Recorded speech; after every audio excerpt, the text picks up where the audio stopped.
সুপ্রিয় দর্শক আসসালামু আলাইকুম, ওয়েলকাম ব্যাক মাই চ্যানেল। আশা করি আলহামদুলিল্লাহ আল্লাহর রহমতে সবাই ভালো আছেন। দর্শক, আজকে আমি আপনাদেরকে তৈরি করে দেখাবো 4 রকমের বীজ দিয়ে কিভাবে শরীরের বিভিন্ন রকম ব্যথা দূর হয়।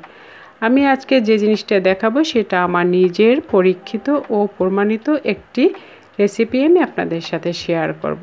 আশা করব আমার এই টোটকা রেসিপিটা আপনারা সম্পূর্ণ দেখবেন এবং দেখে ভালো লাগলে প্লিজ একটি লাইক ও চ্যানেলটিকে সাবস্ক্রাইব করবেন।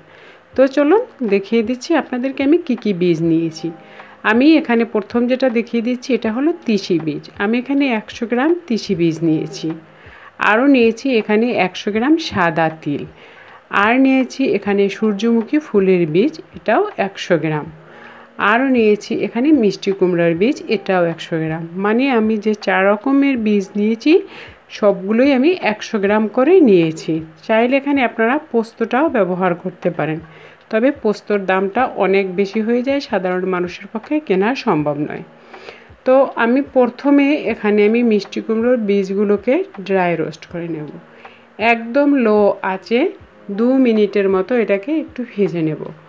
যখন একটু কালার চেঞ্জ হবে এবং একটু সুন্দর সুঘ্রাণ বের হবে, এ পর্যায়ে আমরা নামিয়ে নিচ্ছি।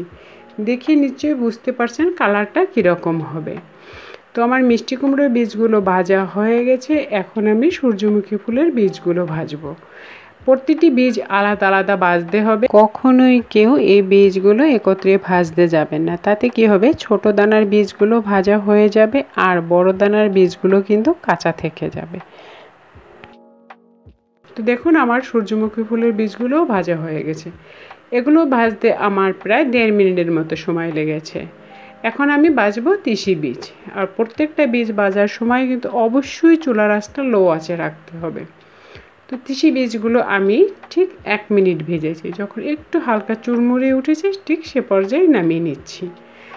আর এখন সব শেষে ভাজবো আমি তিল। তিলটা যেহেতু খোসা ছাড়ানো, আর এটা ভাজতে একদমই সময় লাগবে না, যেহেতু আমার প্যানটাও গরম, চুলাও গরম। আমি কিন্তু চুলা বন্ধ করে দিয়ে জাস্ট একটু নেড়ে চেড়ে নিচ্ছি। এতেই কিন্তু সুন্দর সুঘ্রাণ এবং চুরমুড়িয়ে উঠেছে। এ পর্যায়ে নামিয়ে নিচ্ছি। আর এখন আমি কিন্তু নামিয়েও নিচ্ছি, প্রতিটি কিন্তু আলাদা আলাদাভাবে। তো সবগুলোকেই আমি মোটামুটি ঠান্ডা করে নিয়েছি। যখন যে পর্যায়ে আমরা এটাকে গুঁড়ো করতে পারবো সেরকম পর্যায়ে নিয়েছি। প্রথমেই ঠান্ডা করে আমি গুঁড়ো করছি মিষ্টি কুমড়োর বীজগুলোকে। এগুলোকে গুঁড়ো করে আমি একটি প্লেটের ভিতরে ট্রান্সফার করে নিচ্ছি। এই যে দেখুন এগুলো কীরকম গুঁড়ি হয়েছে।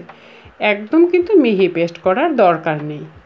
এই যে দেখতে পাচ্ছেন কীরকম করেছি। আর এখন আমি সূর্যমুখী ফুলের বীজগুলো করব। এগুলোকে একইভাবে আমি গুঁড়ি করব। দর্শক, হয়তো আপনাদেরকে আমি বলে বোঝাতে পারবো না যে এটা কতটা উপকারী। যদি আপনারা বিশ্বাস করে খান, যাদের গায়ে ব্যথা, গাড়ে ব্যথা, পিঠে ব্যথা, মেরুদণ্ডে ব্যথা, যাদের এক কথায় হাড় ক্ষয়, ক্যালসিয়ামের ঘাটতি, বা যখন আমাদের 25-30 বয়স হয়ে যায় কিংবা 35 হয়ে যায়, আমাদের মহিলাদের কিন্তু বিভিন্ন রকম ব্যথা থাকে। এর কারণ হলো ক্যালসিয়াম। আর সেই ক্যালসিয়ামের ঘাটতি পূরণ করে কিন্তু এই 4 রকমের বীজ। আসলে কি সত্যি বলতে আমিও কিন্তু প্রথমে এই কথাগুলো বিশ্বাস করিনি। আমি নেটে অনেক দেখেছি কিন্তু বিশ্বাস করিনি। তো আমি দীর্ঘদিন অসুস্থ থাকার পর ডাক্তার দেখিয়েছি। তারপরও যখন ওইরকমভাবে আমার ব্যথা কমছে না, শেষ পর্যায়ে আমি যখন ডাক্তার থেরাপি দিতে বলল, সেই সময় এক আপু আমাকে এই বীজগুলোর কথা বলেছে। আর আলহামদুলিল্লাহ আমি এই আপুর কথা মতো খেয়ে আমি নিজে উপকৃত হয়েছি বলেই আপনাদের জন্য আমি এই রেসিপিটি দেখিয়ে দিলাম। এই যে দেখুন সমস্ত বীজগুলো গুঁড়ো করার পরে একটি পাত্রে নিয়ে নিচ্ছি। আর একটি পাত্রে নেওয়ার পরে আমি সবগুলো বীজ মিলিয়ে নেব চামচের সাহায্যে। তো আমি যে পাত্রটি নিয়েছি এটি ছোট, সেজন্য একটি বড় পাত্রে আমি ট্রান্সফার করে নিচ্ছি। আর ট্রান্সফার করে নেওয়ার পরে আমি ভালো করে সমস্ত বীজগুলোকে আমি মেলাবো, যেন কোনোটা দলা বেঁধেও না থাকে আর সবগুলোর সাথে সবগুলো মিলে যায়। তো এখন আমার এগুলো কিন্তু গুঁড়োটা একদম ঠান্ডা, তাই আমি একটি এয়ারটাইট বক্সে বয়মের ভিতরে ভরে নিচ্ছি। আর এরকম এয়ারটাইট বয়মে ভরে কিন্তু আপনার 1 মাস অন্তত একদম নির্দ্বিধায় বাহিরে রেখে আপনারা খেতে পারবেন।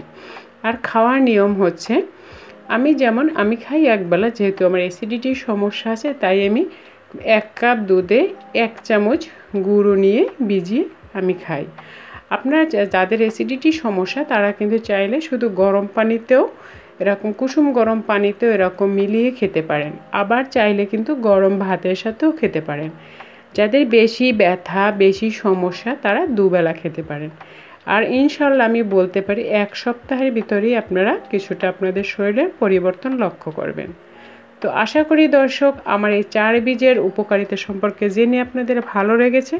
ভালো লাগলে প্লিজ লাইক, কমেন্ট, শেয়ার। তো আজ এ পর্যন্তই। আল্লাহ হাফেজ। আসসালামু আলাইকুম।